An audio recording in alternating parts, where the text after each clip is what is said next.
RAW రా research analysis wing రా దేశం కోసం ఎన్నో సక్సెస్ఫుల్ ఆపరేషన్స్ చేసింది. కానీ వాటి పూర్తి సమాచారం ఎక్కడా దొరకదు. కానీ కాలం గడిచాక ఆయా అధికారులు ఇంటర్వ్యూల్లోనో లేదంటే పుస్తకాల్లోనో రాస్తే తప్ప అవి మాత్రం బయటకు రావు. ఎందుకంటే ఇది దేశంలో ఉన్న ముఖ్యమైన టాప్ స్పై ఏజెన్సీ కాబట్టి. విదేశీ విద్రోహాల విషయంలో పనిచేసే ఏకైక స్పై ఏజెన్సీ రా. పాకిస్తాన్ ISI మాదిరిగా చిల్లర పనులు చేయదు. అసలు ఆ దేశ స్పై ఏజెన్సీ పేరుకే కానీ తీవ్రవాదులను తయారు చేసేందుకే ఎక్కువగా పనిచేస్తుంది. అది వేరే విషయం అనుకోండి. కానీ మన రా మాత్రం ఏ పని చేసినా చెప్పుకోదు. పక్కడ్బందీగా పని చేసుకొని తిరిగి వస్తుంది. ఇక మన రా ఆపరేషన్స్ టాప్ 10 ఇప్పుడు మనం తెలుసుకుందాం. 1. ఖలిస్తాన్ ఉద్యమం పంజాబ్లో కేంద్రాన్నే కాదు దేశం మొత్తాన్ని చిరాకు పెట్టేది. ఎంతలా అంటే దేశంలో తీవ్రవాదాన్ని కొత్త పుంతలు తొక్కించారు. అయితే వాళ్ళు చేసిన తప్పు బహిరంగంగా గోల్డెన్ టెంపుల్లోకి చొరబడి అమాయకులను బందీలుగా చేసుకోవడమే. అప్పుడే రా రంగంలోకి దిగింది. వారి కుట్రను గుర్తించలేకపోయిన ఇంటెలిజెన్స్ బ్యూరోతో కాదని స్వయంగా రంగంలోకి దిగింది రా.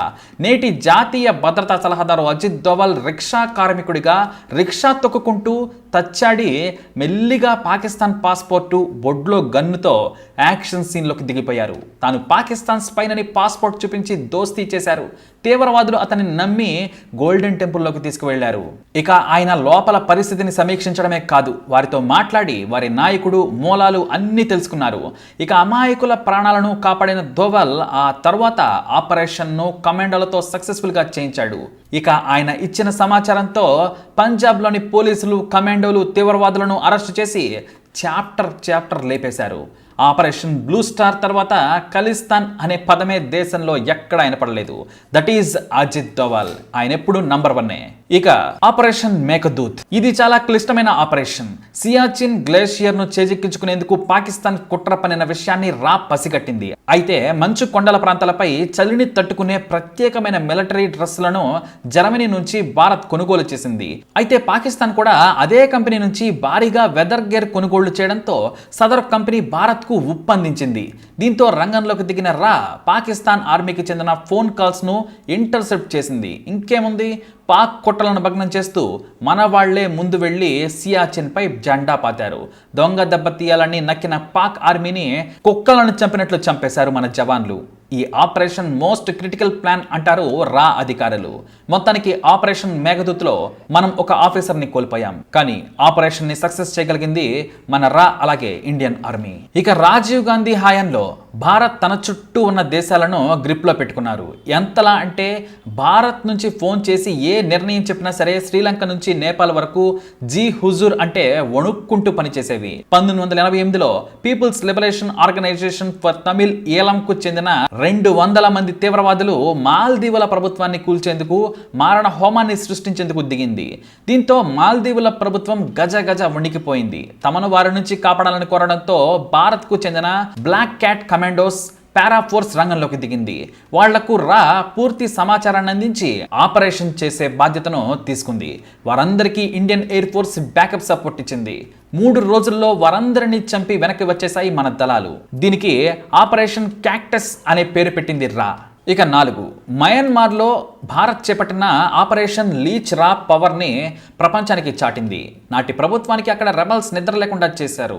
దీంతో రా రంగంలోకి దిగి ప్రజాస్వామ్యవాద గ్రూపులకు డబ్బులతో పాటు ఆయుధాలను కూడా సరఫరా చేసింది. అయితే మయన్మార్ రెబల్స్ చాలా పకడ్బందీగా భారత ఆర్మీని దగ్గరకు కూడా రానివ్వడం లేదు. వారి వివరాలు బయటకు తెలియడం లేదు.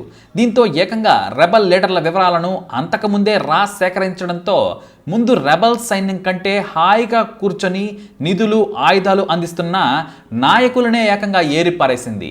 ఆ తర్వాత వారి రెబల్ సైన్యం మొత్తం లొంగిపోయేలా చేసింది. ఈ ఆపరేషన్ తర్వాత మయన్మార్లో మరో రెబల్ గ్రూప్ ఎంతవరకు పుట్టుకురాలేదు. ఇక 5. ఆపరేషన్ చాణక్య. దీనికి కూడా ప్రధాన సూత్రధారి అజిత్ దోవల్. ఆయన ఒకప్పుడు కశ్మీర్ వేర్పాటు వాద వ్యవహారాలపై నిఘా వేశారు. కశ్మీర్లో తీవ్రవాదులు పాక్తో పాటు సైనికులు కూడా భారీగా చేరుతున్నారు అనే వార్తలు రాకు అందాయి. దీంతో రంగంలోకి దిగిన అజిత్ దోవల్ సూట్ కేసులతో పాకిస్తాన్ ఏర్పాటువాద మద్దతుదారులైన కీలక నాయకులను కొనేశారు. ఇక వారు వినకపోతే ట్రీట్మెంట్ మరోలా ఉంటుందండి. ఇక అది వేరే విషయం. కానీ అజిత్ దోవల్ మాట విన్న వేర్పాటువాదులు కొంతమంది కశ్మీర్లోని తీవ్రవాదుల లిస్టును ఇచ్చారు. అంతేకాదు పాక్ నుంచి చొరబడ్డ వారి వివరాలు, వాళ్లకు సాయం చేస్తున్న వారి సమాచారం తీసుకొని వారంలో మొత్తం క్లీన్ చేసేశారు. తుపాకీ పట్టిన ప్రతి ఒక్కరూ కనీసం వారి కుటుంబాలకు కూడా తెలియకుండా ఏరిపారేశారు. ఆ ఆపరేషన్ ఒకటి జరిగిందనే విషయం కొన్నేళ్ల తర్వాత కానీ కాశ్మీర్లో ఉన్న వేర్పాటువాదులకు తెలియలేదు. ఎందుకంటే ఇండియన్ ఆర్మీ రెగ్యులర్గా చేసే ఆపరేషన్స్లో భాగంగా మిలిటెంట్లను చంపింది అని అప్పుడు భావించారు. కానీ విషయం తర్వాత తెలిసింది. ఇక 6 రా హాలీవుడ్ సినిమాలకు మించిన ఆపరేషన్స్ ను కోకొల్లలుగా చేసింది. వాటిలో ముందుగా టార్గెట్ ను చంపకుండా కిడ్నాప్ చేయడం.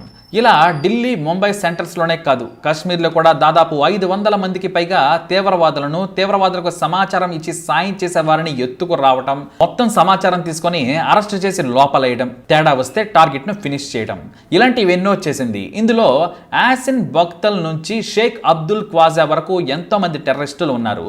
జనావాసాల్లో ఉండి తీవ్రవాద పనులు చేసే వాళ్ళు తమను ఎవ్వరూ చూడడం లేదనుకుంటారు. కానీ వారికి పూలు, పండ్లు, కూరగాయలు అమ్మే వాళ్ళలోనే రా అధికారులు ఉంటారన్న విషయం గుర్తుపెట్టుకోవాలి. ఇక 7 ఆపరేషన్ స్మైలింగ్ బుద్ధ.